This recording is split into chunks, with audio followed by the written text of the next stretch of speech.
Alright, today we're back at the Home Forge and we're going to work on, I think, probably a more modern version of the Mjolnir pendant that I made in the last video, so you can see the comparison between the two. Alright, and we're going to start off with some 1/2 inch by 1/2 inch square bar. And that's what we'll use to make the hammerhead, and we'll forge the handle down afterwards. We're going to start with the guillotine tool and a set of flat dies, so that we can isolate the material for the hammer head. We're going to take about a 1 inch bite here.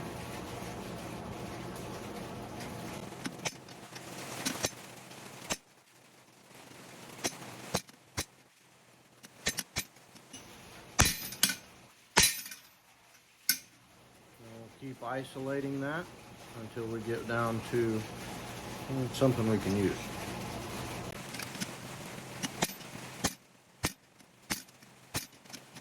We'll keep rotating it inside the tool so that we center the handle in the head.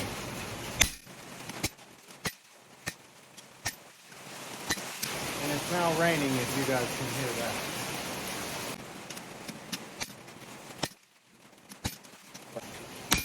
Kind of around the octagon.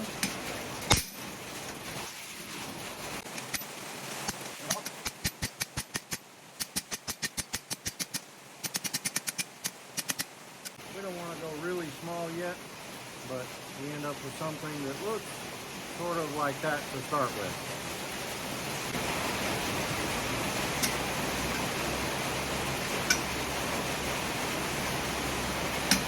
Keep going around.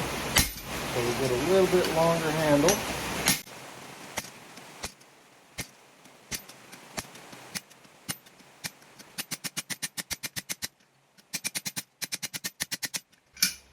Round that off to match the piece that we've already done.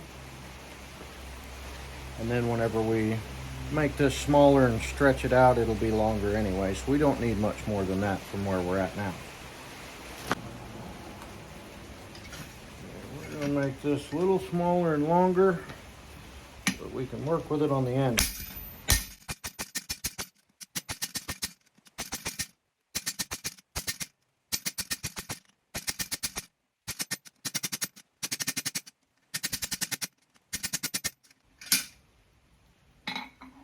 Let's see. We've got a little bit more to go because I like for the head of the hammer to be able to fit into the hardy hole while I'm working on the hammer handle.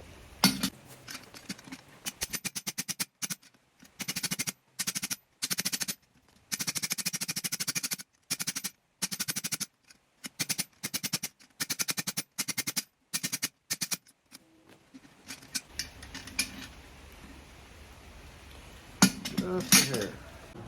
Doesn't hurt to leave the handle a little long because I can always cut it off. I just can't really add much to it. It looks about right to me. Now to cut the handle off, we're going to use the butcher dies so that we have a nice flat cut on one end at least.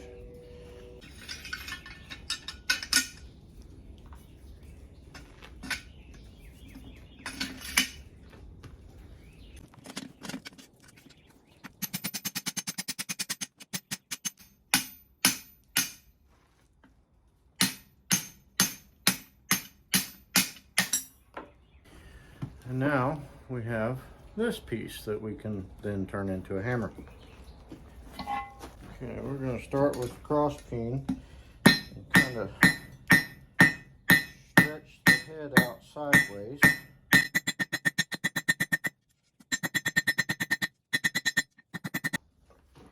We definitely don't need it to get any bigger this way. Okay.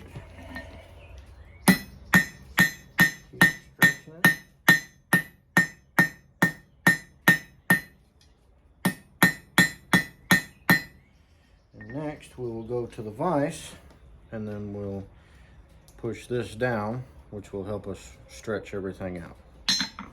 So you guys can see this.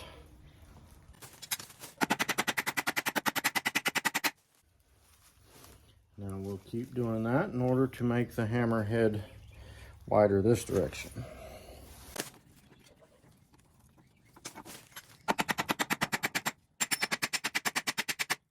Looking better already.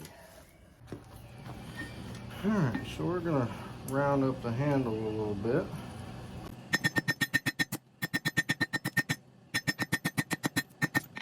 So give us a little length. Easier to hold on to.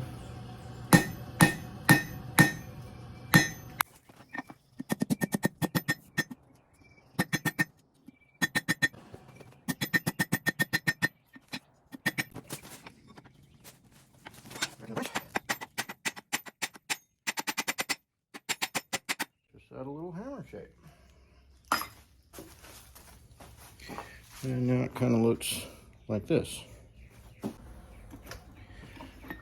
And straighten the hammerhead up a little bit.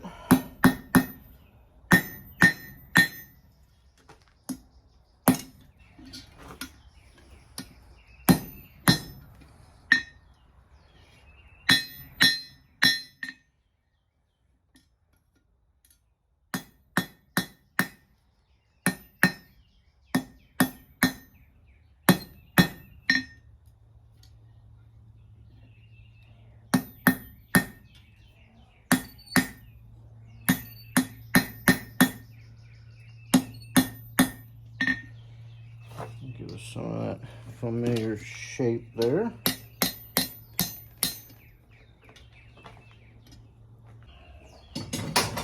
And we're going to use our tiny pecker to get the right shape.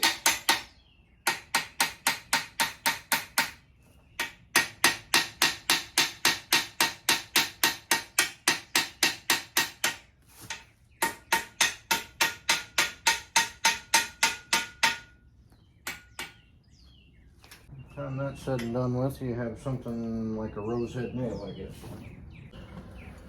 We do a little minor flattening, straightening,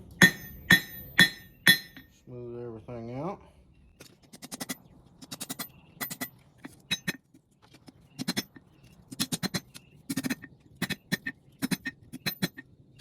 And that's pretty straight. So now all we have to do is flatten out the part that we're going to bend over to make the loop to hang it on a necklace. Okay, and then we're going to take about a ½ inch of this.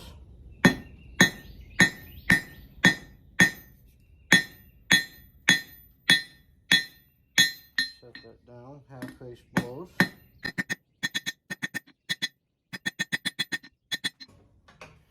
And we'll stretch that out to be our loop.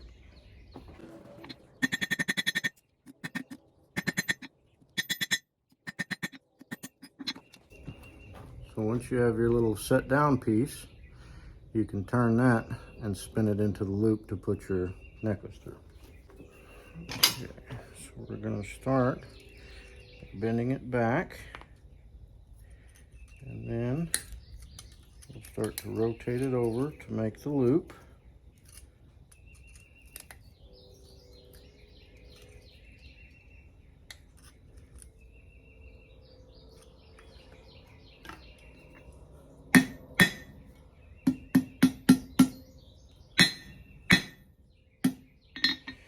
And then we have an eye for the necklace.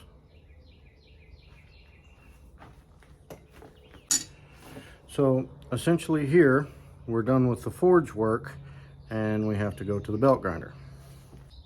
Now this thing is stupid loud, so I'm gonna have to probably put some music on or something so you don't have to listen to it.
that we can then treat the handle. I like to treat the handle with beeswax so it's black, and then we can clear coat the hammerhead so that it stays kind of a nice shiny.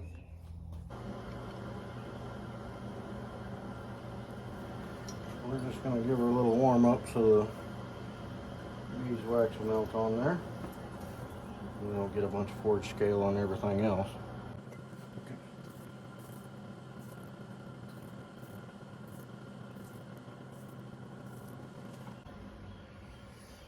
Alright, we'll let this cool down, polish the head, and clear coat that. We're just about done.